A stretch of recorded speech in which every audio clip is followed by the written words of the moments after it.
मंत्रिमंडल का गठन हो चुका है। पहली बैठक में क्या कुछ खास रहा? आम आदमी पार्टी सरकार की भगवंत मान की अगुवाई में मंत्रिमंडल का गठन कर दिया गया है। 10 विधायकों को कैबिनेट रैंक प्रदान कर दिया गया है। इस बार के मंत्रिमंडल में सभी युवा चेहरे हैं जो 46 साल से कम आयु के माने जा रहे हैं।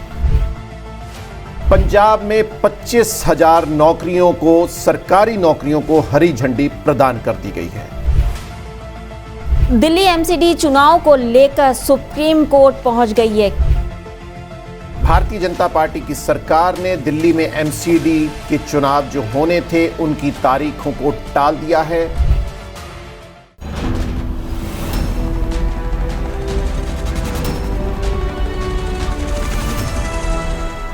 नमस्कार, D5 चैनल हिंदी के प्रोग्राम पॉलिटिक्स 2022 में मैं वंदना आप सभी दर्शकों का स्वागत करती हूं। मेरे साथ स्टूडियो में मौजूद हैं सीनियर जर्नलिस्ट प्रदीप शाही जी। शाही जी, आपका बहुत बहुत स्वागत है। नमस्कार मैम। शाही जी, मंत्रिमंडल का गठन हो चुका है। पहली बैठक में क्या कुछ खास रहा? जी, आम आदमी पार्टी सरकार की भगवंत मान की अगुवाई में मंत्रिमंडल का गठन कर दिया गया है। 10 विधायकों को कैबिनेट रैंक प्रदान कर दिया गया है।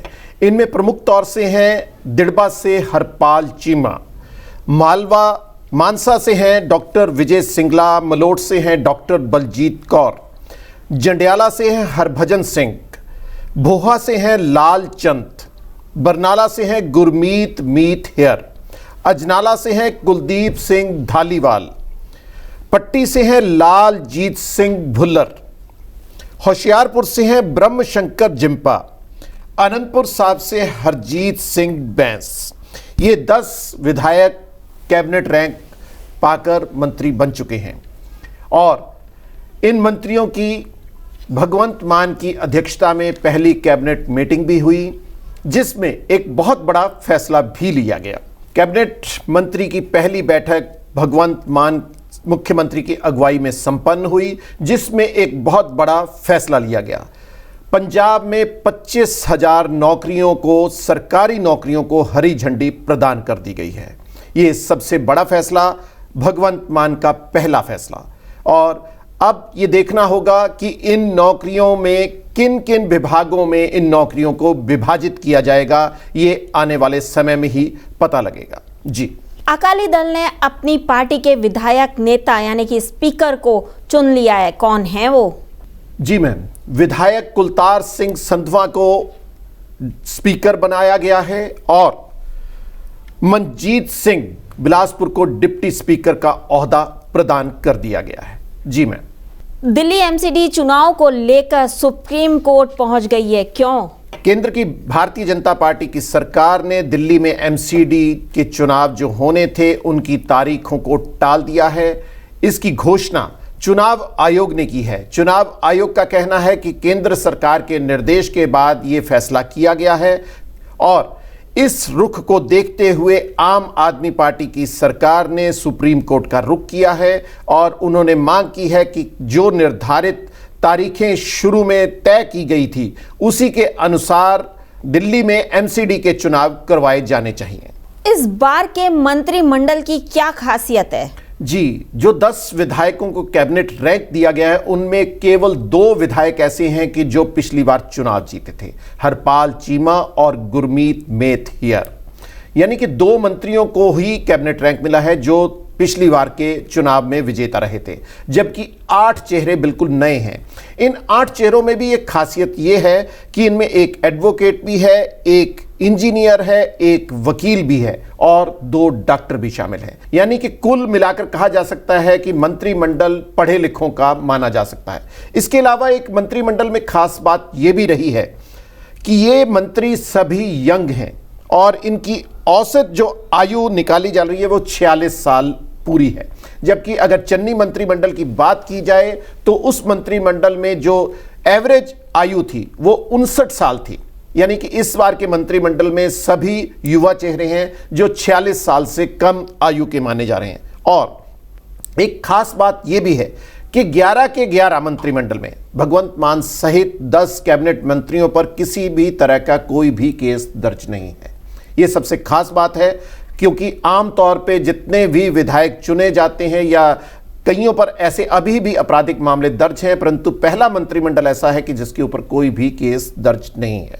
और एक और चीज भी खास बात यह है कि मान मंत्रिमंडल में सभी मंत्रियों की कुल प्रॉपर्टी 72 करोड़ रुपए की है, जबकि चन्नी सरकार की जो मंत्रिमंडल था उनकी कुल प्रॉपर्टी 348 करोड़ थी।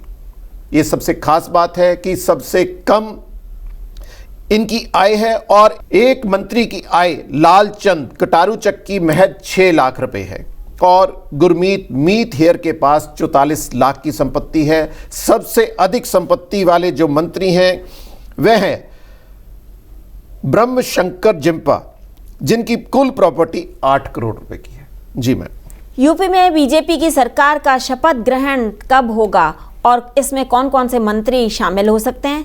जी, भाजपा के अभी हाल में ही चुनाव संपन्न हुए 5 राज्यों में, जिसमें भाजपा ने उत्तर प्रदेश में प्रचंड जीत दर्ज करते हुए 255 सीटों पर अपना कब्जा किया था। कुल 403 सीटें थी वहां पर। और इसमें खास बात यह है कि 25 मार्च को शाम 4 बजे मंत्रिमंडल इनका शपथ ग्रहण करेगा और नेता के रूप में योगी आदित्यनाथ को चुनना तय माना जा रहा है। भाजपा सरकार का शपथ ग्रहण इकाना स्टेडियम में किया जाएगा, जो अटल बिहारी वाजपेयी के नाम से बना हुआ है। इस मंत्रिमंडल में खास तौर से शपथ ग्रहण समागम में प्रधानमंत्री नरेंद्र मोदी, केंद्रीय गृह मंत्री अमित शाह, रक्षा मंत्री राजनाथ सिंह, भाजपा के राष्ट्रीय अध्यक्ष जेपी नड्डा के शिरकत करने की पुष्टि हो चुकी है। ये आने वाला समय बताएगा इसमें अब कितने मंत्रियों को पहले दिन मंत्रिमंडल में शामिल किया जाएगा। जी, अकाली दल ने अपनी पार्टी का विधायक नेता चुन लिया, कौन है वो? जी, शिरोमणि अकाली दल के प्रधान सुखबीर बादल ने मनप्रीत सिंह अयाली को, जो दाखा सीट से प्रतिनिधित्व कर रहे थे, उनको पार्टी का नेता चुना है। यानी कि विधायक दल का नेता जो राज्य सरकार में अपने उनका रुख स्पष्ट करते रहेंगे। इसके अलावा डॉक्टर सुखविंदर कुमार को भी संयोजक की भूमिका अदा करने के लिए चुना गया है। डॉक्टर सुखविंदर कुमार बंगा सीट से अकाली दल की सीट पर विजयी हुए थे। जी शाही जी, विभिन्न खबरों पर अपना प्रतिक्रम देने के लिए आपका बहुत बहुत धन्यवाद। धन्यवाद। कल फिर से ताजा तरीन खबरों के साथ हाजिर होंगे पॉलिटिक्स 2022 में। तब तक के लिए नमस्कार।